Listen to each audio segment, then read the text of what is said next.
بسم الله الرحمن الرحيم الحمد لله الذي فرض علينا صيام شهر رمضان والصلاة والسلام على خير خلقه محمد الذي سن علينا قيام شهر رمضان Ramazon oyining ro'zalarini tutmoqlikni farz qilgan Alloh taologa beadad hamd va sanolarimiz bo'lsin. Ramazon oyining kechalarini bedor o'tkazilmoqlikni sunnat qilgan payg'ambarimiz Muhammad Mustafa sallallohu alayhi vasallamga esa behisob salovat va durudlarimiz bo'lsin. Assalomu alaykum va rahmatullohi taala va barakatuh.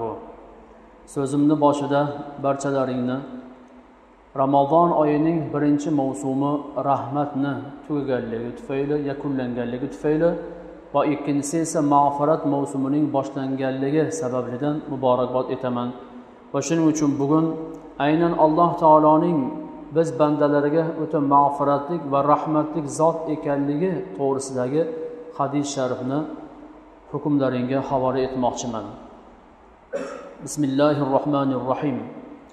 عن ابن عمر رضي الله عنهما قال سمعت رسول الله صلى الله عليه وسلم يقول إن الله يدني المؤمن فيضع عليه كنفه ويستره فيقول أتعرف ذنب كذا أتعرف ذنب كذا فيقول نعم أي ربي حتى إذا قرره بذنوبه فرأى في نفسه أنه قد هلك قال سترتها عليك في الدنيا وأنا أغفرها لك اليوم فيعطي كتاب حسناته وأما الكافر والمنافق فيقول الأشهاد هؤلاء الذين كذبوا على ربهم ألا لعنة الله على الظالمين رواه البخاري.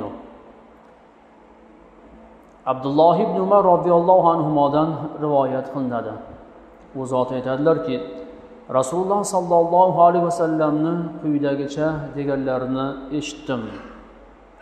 Albatta Alloh taolo mo'min bandasiga yaqinlashadi. Hattoki uning yelkasiga yaqin joyga keladi va uni bekitadi, satr qiladi va bandasidan so'raydi. Falon gunohingni bilasanmi? Falon gunohingni bilasanmi deydi. Banda esa bilaman ya Robbim deydi. Hattoki bandani barcha gunohlariga iqror qiladi Alloh taolo. Banda o'zicha o'ylaydiki, men tamom bo'ldim, halokatga uchradim deydi. Chunki hamma gunohlarini e'tirof etdi. Shunda Alloh taolo bandasiga qarata aytar ekan: men sendan bu gunohlaringni dunyoda satr qildim, bekitdim, hech kimga oshkora qilmadim. Endi esa bugun ularni mag'firat qilaman der ekan. Va uning hasanot kitoblarini, yaxshiliklar yozilingan namai a'morini u bandasiga berar ekan. Ammo kofir va munofiqlarga esa boshqacha manzara ko'rinar ekan. Ularning ahvollari hisob kitobda og'ir bo'lganliklaridan mo'min musulmonlar ularni hisob kitoblariga guvoh bo'lgan holatlarida aytar ekanlarki, ana ulariki Robbisini ular yolg'onchiga chiqargan edilar. Ogoh bo'linglar, ularga, zolimlarga Allohning la'natlari bo'lsin der ekanlar. Ibn Umar radhiyallohu anhu bir kuni yo'lda ketayotganlarida bir inson Abdulloh ibn Umar radhiyallohu anhuni to'xtatdilar-da, Rasululloh sallallohu alayhi vasallam banda bilan Robbisining o'rtasida qiyomat kunida najva bo'ladi. Ya'ni bu najva degani banda bilan Robbisi pichirlashib suhbatlashmoqligi, gaplashmoqligi. Shu to'g'risidagi hadis sharifni bilar ekansiz, shuni aytib bering deb qoldilar. Abdulloh ibn Umar radhiyallohu anhu u zotni haligi savol bergan insonni savoliga javoban boshladilar. Rasululloh sallallohu alayhi vasallamning hadis shariflarini bilaman, u zot aytganlar. Bu hadis sharifning umumiy ma'nosi ikkita mavqif bo'ladi. Mavqif degani turar joy degani. Ya'ni hisob kitob bo'ladigan manzara degani. Ikkita bo'ladi. Nihoyatda dahshatlik ana shu haqida hadislar aytilgan. Rasululloh sallallohu alayhi vasallam aytganlar, birinchi mavqif, ya'ni birinchi hisob-kitob bo'ladigan turar joy shundoqki, Alloh taolo bandasiga, mo'min bandasiga shu darajada yaqin keladi. Shunda bandani nihoyatda dahshat qoplab oladi. Alloh o'z bandasini boshqalardan to'sadi, satr qilib, atrofini ihota qilib o'raydi. Boshqa bandalar hattoki ko'rmay qoladi. Endi sekin bandasidan Alloh taolo so'rashni boshlar ekan. Sen falon gunohni qilganingni bilasanmi? Pichirlashib suhbat bo'lyapti, hisob-kitob boshlandi. Mo'min banda, "Ya Robbim, bilaman." Falon gunohingni ham bilasanmi? "Ya Robbim, u gunohimni ham bilaman." Falon zamonda, falon makonda, falon joyda qilgan gunohingni ham bilasanmi? "Ya Robbim, bilaman." Hisob-kitob shunday davom etar ekan. Mo'min banda so'ralgan sari titrab boryapti, dahshatga tushib boryapti. Chunki har bir gunohi bo'yniga qo'yilyapti. Bandaning ahvoli og'irlashgandan og'irlashib boryapti. Xavfi, dahshati kuchayganidan qalbi jasadidan otilib chiqib ketadigan darajada xavfda turibdi. Hamma gunohlarni tan olgandan keyin, Alloh taolo bandasiga barcha gunohlarni sanab bergandan keyin va bandasi u gunohlarga hammasiga iqror qilgandan keyin endi bandada o'z-o'zidan tabiiy titroq, dahshat paydo bo'lar ekanki, albatta endi hech qanday chora yo'q. Aniq jahannamiy bo'ldim. Aniq azob uqubatga duchor bo'ladigan bo'ldim. Zarracha umid qolmadi der ekan. Shunda Alloh subhanahu va taolo tarafidan unga bashoratning xabari berdilar ekan. Uni quloqiga pichirlab Alloh taolo aytar ekan: "Men seni shu gunohlaringni hammasini dunyoda bekitgan edim. Birov bilmaydi bu gunohlaringni. Dunyoda sharmanda qilmadim. Odamlarning o'rtasida ayblaringni ochmadim, oshkora qilmadim, fosh etmadim. Hammasini bekitdim. Endi bugun esa shularni shundoqligicha mag'firat qilib yubordim. Jannatga kiraver" deb farishtalarga aytar ekan. Farishtalar kelib, uning yaxshiliklar yozilgan namoy ag'morini o'ng qo'l taraflaridan berar ekanda, jannatga yetaklab olib ketar ekan. Mana bu banda uchun eng katta bir maqom, eng katta mavqif. Bu Alloh taoloning mag'firati, Alloh taoloning rahmati. Inshaalloh bugundan boshlab Allohning mag'firatlari tinmasdan yog'ilib turadigan mavsumlar boshlanyapti. Allohdan umid qilamizki, hech qaysi birimizni bu holatga olib bormasin. Aslida bu holatga tushmasdan turib jannati bo'lishlik baxtiga muvaffaq qilsin. Mabodo kimnidir shu holatga olib borsa ham Alloh shu birinchi mavqifni o'zi bilan kifoyalansin. Ya'ni birinchi o'rindagi, birinchi turar joydagi savol javob bo'lsin, ikkinchisiga o'tilmasin umuman. Alloh hammalarimizni shu dunyoda ayblarimizni, nuqsonlarimizni, gunoh ma'siyatlarimizni bekitib turibdi. Satr qilib turibdi. Fosh qilayotgan yo'q, oshkora qilayotgan yo'q, sharmanda qilayotgan yo'q. Allohdan iltijo qilamizki, xuddi shu holatni qiyomatda Alloh taolo mag'firati bilan yana o'zi qabul qilsin. Fazli barakoti bilan hisob-kitob qilsin, adli bilan emas, inshaalloh o'zini mag'firatiga g'arq bo'ladigan bandalardan aylasin. Ikkinchi mavqif, ya'ni ikkinchi turar holat. فموقف الكافر والمنافق يؤخذ بناصيته ويخترق به الصفوف ويقاد إلى ربه كما يقاد الحيوان إلى ساحة الذبح.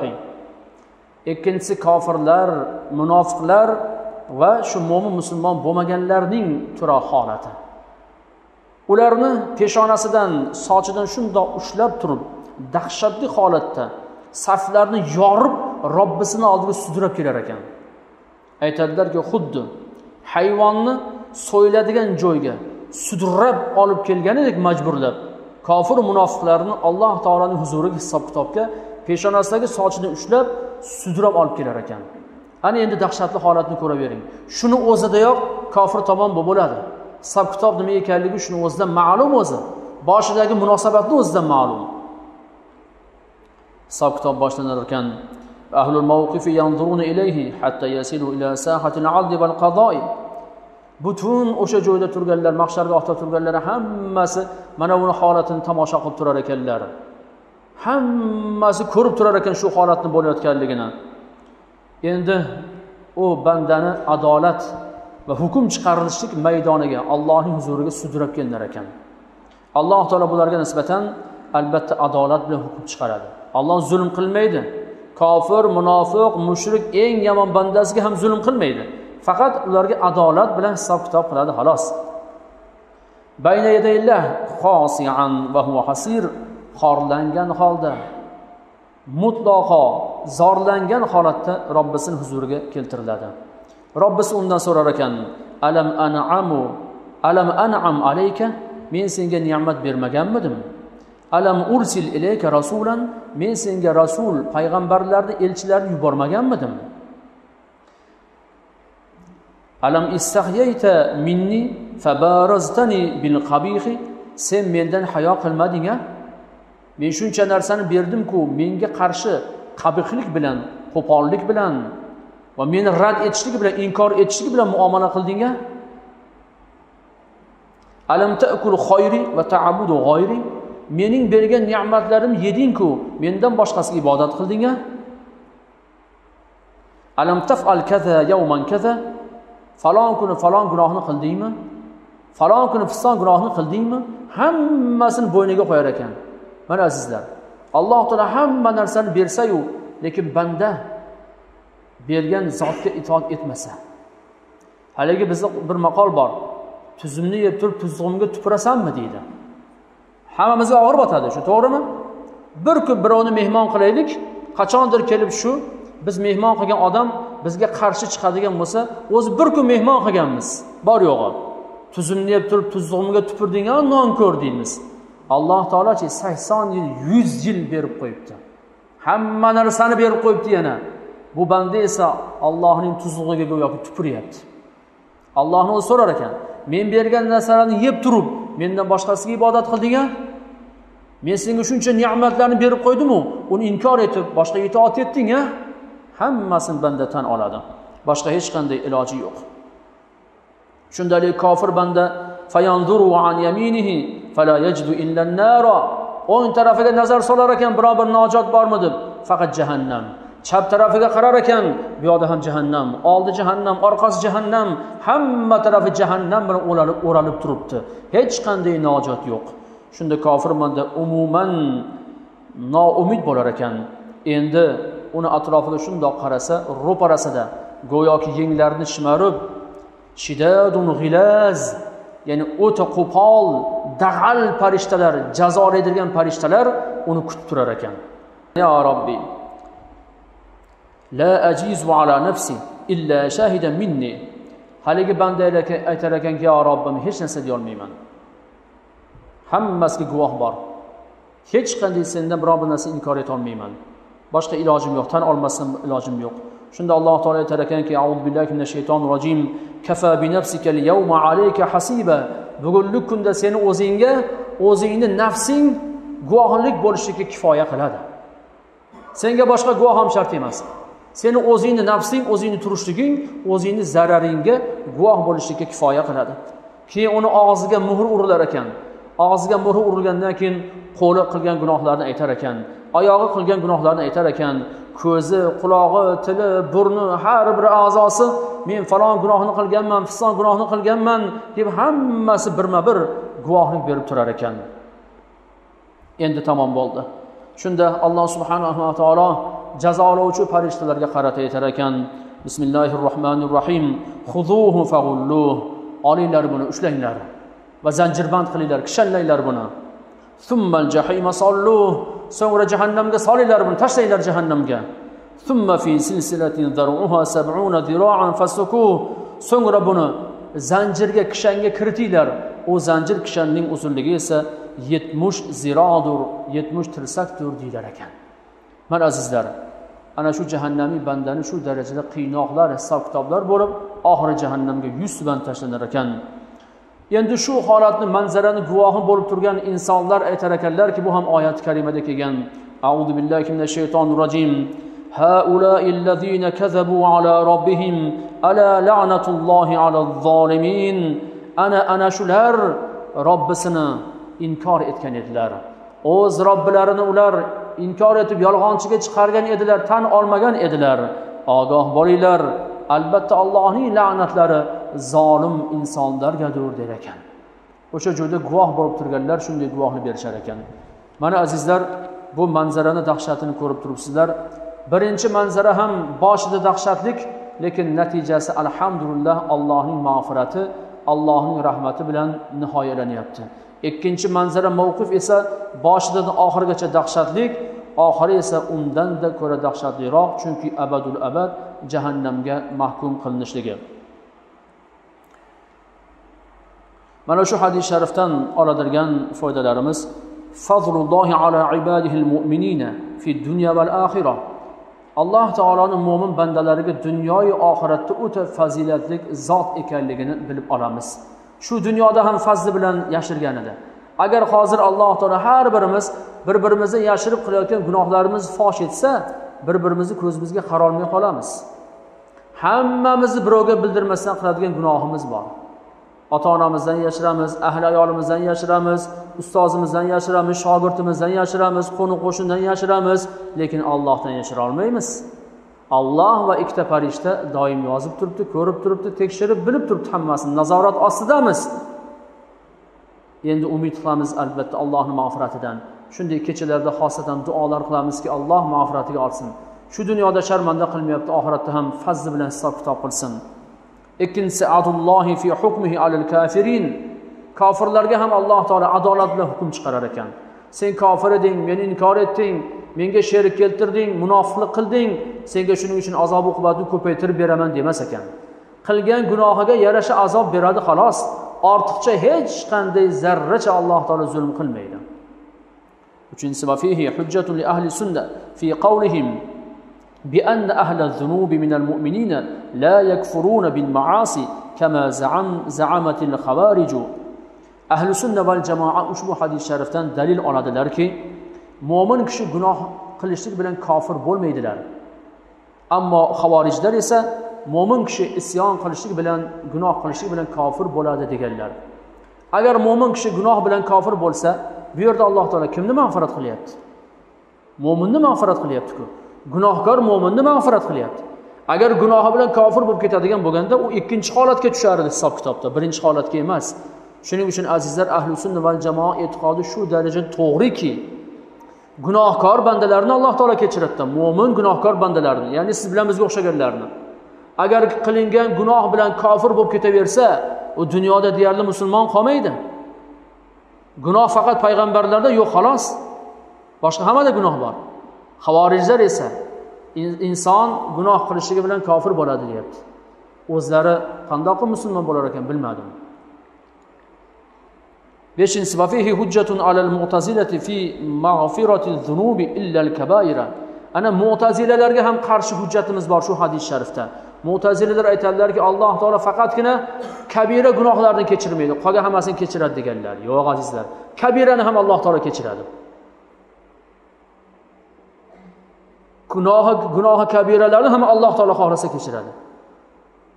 Innalloha la yaghfiru an yushraka bihi va yaghfiru ma duna zalika liman yasha. Alloh taolo faqat shirkni kechirmaydi. Undan boshqa hamma gunohini xohlagan bandasini kechiradi. Shirkni ham kechirmaydi degani shu holda o'lib ketsa kechirmaydi. Kimdir mushrik bo'lib turib, ammo tavba qilib o'lsa Alloh kechadi. Mushriklik holatida tavba qilmasdan turib o'lsa, Alloh uni kechmaydi endi. Ammo undan boshqa gunoh, har qanday gunoh kabira bo'lsin, Alloh xohlagan bandasini kechadi. Bizning e'tiqodimiz shu. Ahli sunna val jamoa.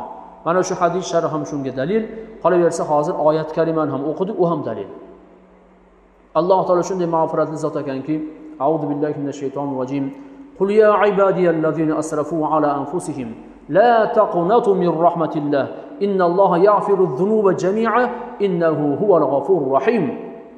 Alloh taolo payg'ambarimiz sollallohu alayhi vasallamga aytadi: ayting, o'zlariga o'zlari zulm qilgan, gunoh ma'siyat qilishlik bilan o'zlariga o'zlari zulm qilgan bandalarimga ayting, innalloha yaghfiru dhunuba jami'a. Albatta Alloh taolo hamma gunohlarni mag'firat qiladi. Innahu huval ghafurur rahim. Albatta Alloh g'afurur rahim bo'lgan zotdir. Azizlar, ana shunday mavsumda turibmiz. Ana shunday dahada turibmiz. Hammamiz gunohkormiz, hammamiz osiymiz. Gunohimiz to'lib toshib yotibdi. Allohga ma'lum, o'zimizga ma'lum, balki boshqalarga ham ma'lum bo'lgan gunohlarimiz bordir. Ammo ulamolarimiz aytadilarki, mana shu joyda Alloh satr qildim dunyoda, endi bu oxiratda esa kechdim, mag'firat qildim degani banda o'zining gunohini o'zi ochmasligi kerak ekan. Bunaqalar mujahir deyiladi. O'zining gunohi bilan o'zi faxrlanib yursa, Alloh taolo buni kechishi nihoyatda og'ir bo'lar ekan. Bandalar bor, gunohi bilan faxrlanadi. Ichganda shunday ichmizki, bay deydi. Hech kim ko'rmagan edi, lekin chiqib o'zi hammaga aytayapti. Shunday ulfatchilik qilganda ulfatchilik qildiki, bunaqasi bo'lmagan. Bunaqangi maishat hali bo'lmagan deydi. Hammaga o'zi oshkora qilyapti. Endi bu gunohni kechirilishi qiyin. Chunki uni atrofida eshitib o'tirgan yoshlar ham shunga o'xshab kayf qilgisi keladi. U o'zining gunohini boshqalarga tashviqot qilyapti. Gunohini hozirgi ajnabiy tilda aytganda reklama qilyapti va gunohi bilan faxrlanyapti. Banda gunohini qilib qo'yib turib faxrlanmasdan, yo Robbim, bilmasdan qilib qo'ydim, ojizmanda. Kecha ham qilgan edim, bugun ham shu gunohini qildim, lekin bilaman shuni gunoh ekanligini, yo Robbim. Ojizman, o'zing mag'firatiga umidvorman desa, Alloh taolo kechib olsa ajab emas. Lekin yashaganda yashadikda maza qilib, yoni kim ko'rib o'tiribdi, bu dunyoda yashab qol desa, u qiyin nihoyatdan. Ming afsuslar bo'lsinki, hozir kunda gunoh ma'siyatni oshkora, tashabbuskorona qilishlik, boshqalardan yashirishlik emas, hammaga ko'rsatib turib, ularni ham o'zlari botayotgan g'origa, cho'kayotgan girdobga tortishlik insonlar uchun mashg'ulotga aylanib qoldi. Oddiy holatga aylandi. Buning uchun minglab, millionlab pullar sarflanyapti, mablag'lar isrof qilinyapti. Gunoh ma'siyatdan tashviqoti uchun, uni targ'iboti uchun, uni yanada rivojlantirish uchun qancha ishlar qilinyapti. Azizlar, Alloh satr qilgan gunohingizni birovga aytmang. O'zingiz bilan Allohning o'rtasida ma'lum bo'lgan gunohlar bormi? Hech kimga aytmang. Sekin-sekin gunohlarni yo'qotishni boshlang. Bugundan boshlab Allohning mag'firatidan umidvormiz, rahmatidan umidvormiz, lekin bu degani gunohda davom etavering, umidingiz bor degani emas. Alloh subhanahu va taolo xohlaganini kechiradi. U nasiya u. Naqdi esa hozir tashashlik. Hozir tark etishlik bu naqd. Oxiratdagisi esa nasiya. U nasiyaga kim ilinadi, kim ilinmaydi? Allohning yolg'izgina o'zi biladi. Shuning uchun azizlar, umid qilaylik, umid bilan birgalikda harakat qilaylik. Bo'shashmaylik, mana shu ibodatlarni yanada rivojlantiraylik. Alhamdulillah, rahmat mavsumidan eson-omon, xotirjamlik bilan, iymon, e'tiqod bilan, mustahkam taqvo bilan, ixlos, muhabbat bilan chiqdik. Shu joylarda ibodatlarni ado etyapmiz. Endi mag'firat mavsumi boshlandi. Rahmatga sazovor bo'ldik inshaalloh.